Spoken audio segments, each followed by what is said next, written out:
Hello and welcome back to my channel.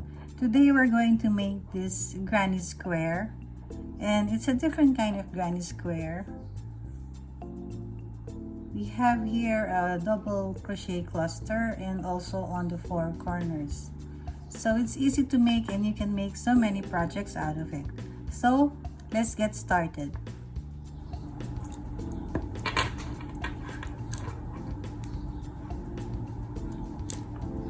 We're going to start by making a slip knot and a chain of 8.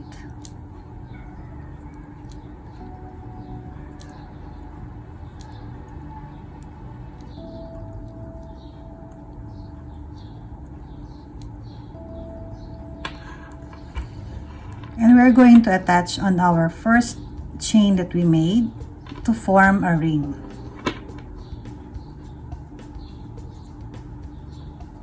Then chain 3,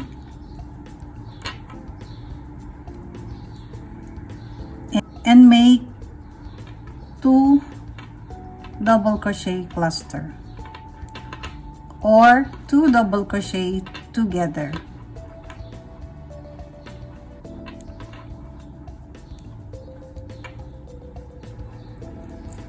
So now we made our first cluster, and then we're going to chain 5. And then we're going to make another cluster, 3 double crochet together,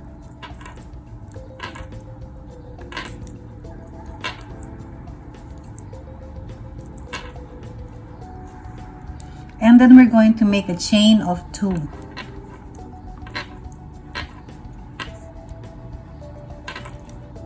and then another cluster,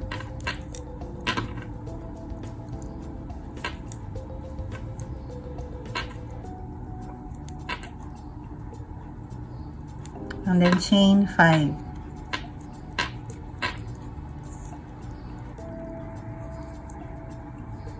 We are going to make a total of 8 cluster, double crochet cluster.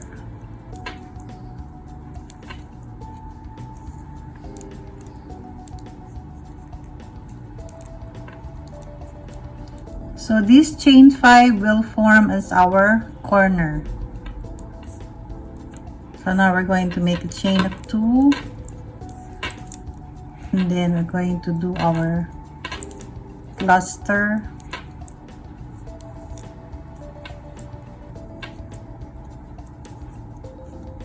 chain 5, and then our double crochet 3 together again,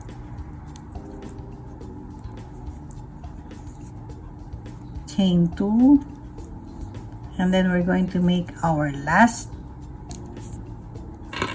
cluster, pair of cluster.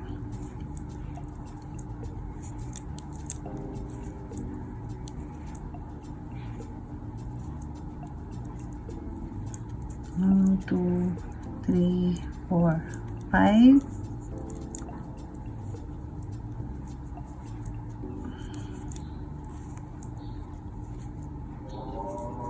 And this will be the last cluster. Then chain 2, and then we're going to attach to our first cluster.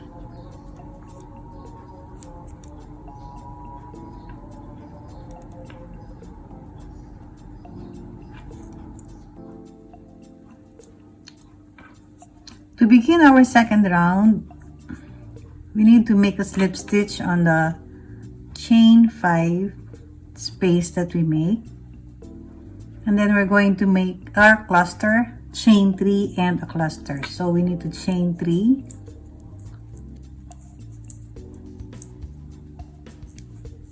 then 2 double crochet together. So this will form as our first cluster, chain 3,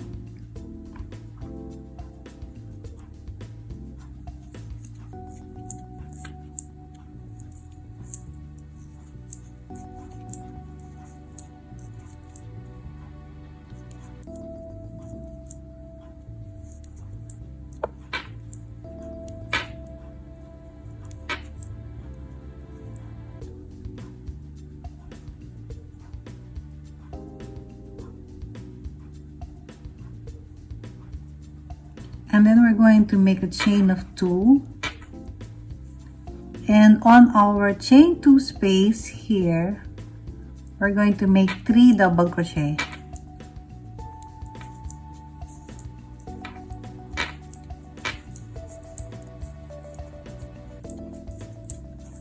Chain 2.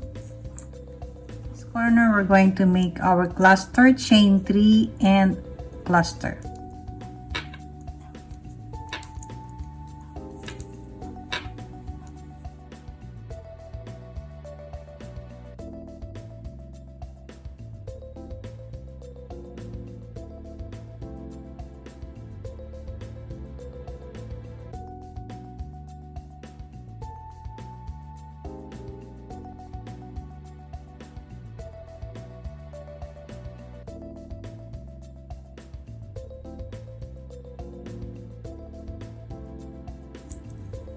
So in every corner, we're going to make a cluster, chain 3 and another cluster.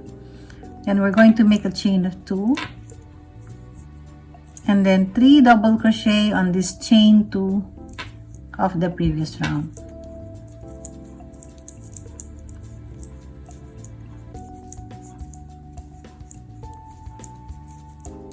Chain 2 again to reach our corner.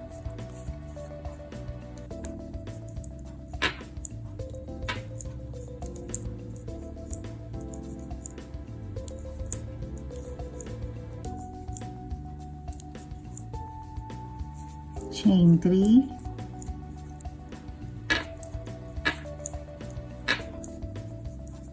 make our cluster again,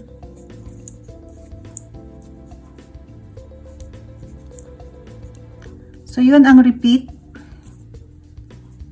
for the second round. In every corner you're going to make 1 cluster, chain 3 and another cluster, chain 2 and then 3 double crochet dun sa space, chain 2 and then make your corner again. So now we reached the first cluster that we made. We're going to make a chain of 2 and slip stitch.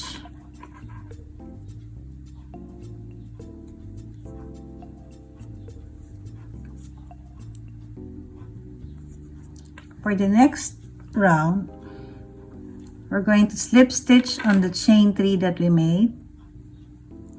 We're going to make our cluster, chain 3 and cluster.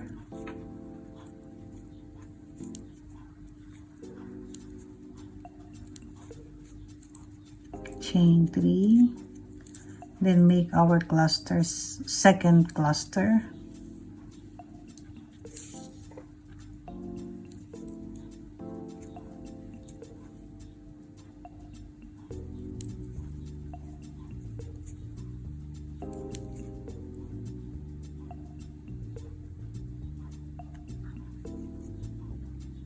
Then make our chain 2.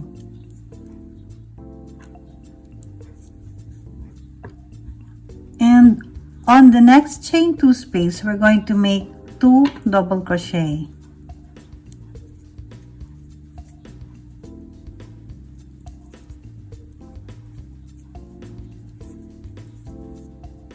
And then double crochet on the next 3 double crochet that we made.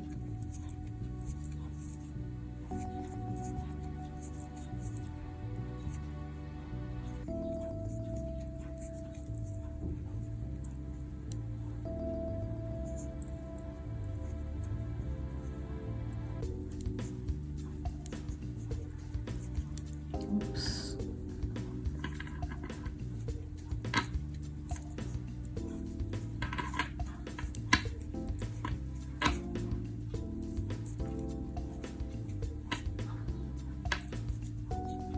Chain 2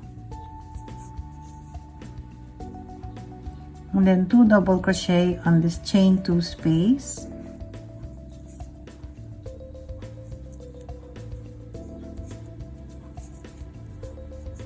and then double crochet on the next 3 double crochets of the previous round.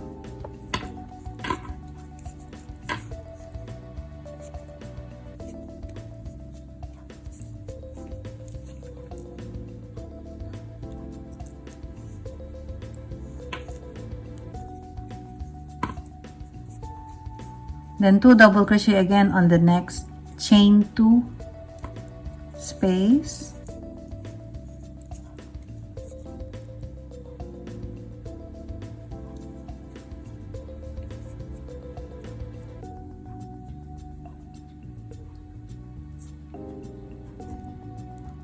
So that will be the repeat on this round. Double crochet, 2 double crochet on the chain 2 space, and then double crochet on the next 3 double crochet again, 2 double crochet again, normal double crochet, okay, on that chain 2 space, and then chain 2, and then make your cluster. This is for the corner. So in every corner you make a cluster, 3 double crochet together, chain 3 and 3 double crochet together, which we call the cluster.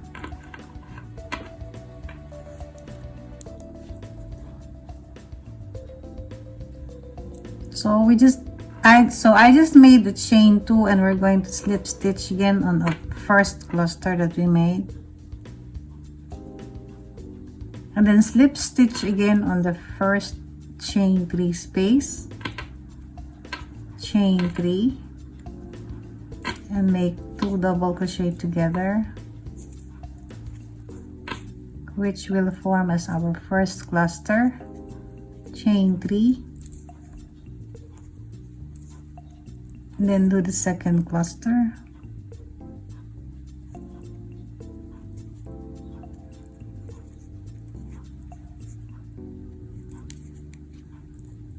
chain 2,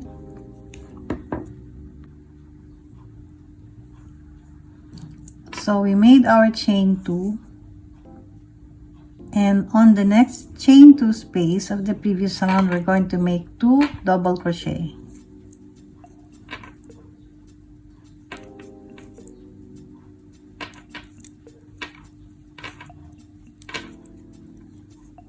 And then double crochet on the next double crochets, 1 2 3 4 5 6 7 double crochets,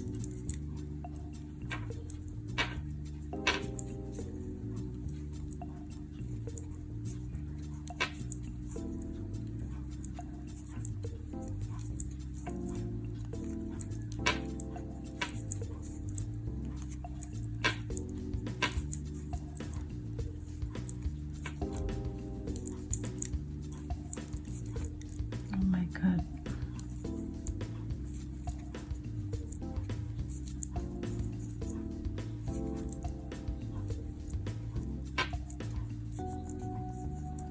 Two double crochet again on the chain 2 space,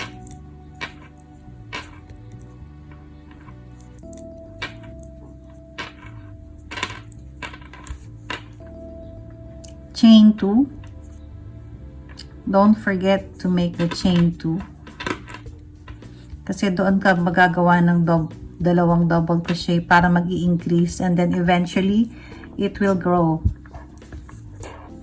Maganda to for throw pillow cover.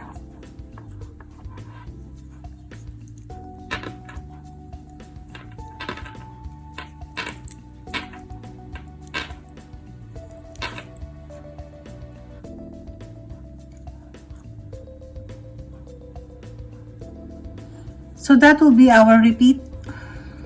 So in every corner you're going to do the cluster, chain 3 cluster again, and then don't forget to make a chain of 2, and then you're going to make 2 double crochet of the previous round on the chain 2 space, and then double crochet lang dun sa lahat ng double crochet, and then dalawang double crochet again dun sa chain 2 space ng previous round. So ganito lang siya hanggang sa lumaki na siya ng lumaki. So this is our pattern for today. This is one of the many kinds of granny crochet. Pwede nyo itong i-combine with the other granny crochet. Pwedeng maliit lang. Pwede rin naman na solo lang siya, isang malaki. As I've said earlier, maganda siya sa throw pillow. I hope you enjoy our today's tutorial, and for those who are new to my channel, please don't forget to subscribe and click the bell for notifications in case I have new videos out. And for those who like this video as well, please thumbs up and share to your friends. So thank you so much, and see you on my next video.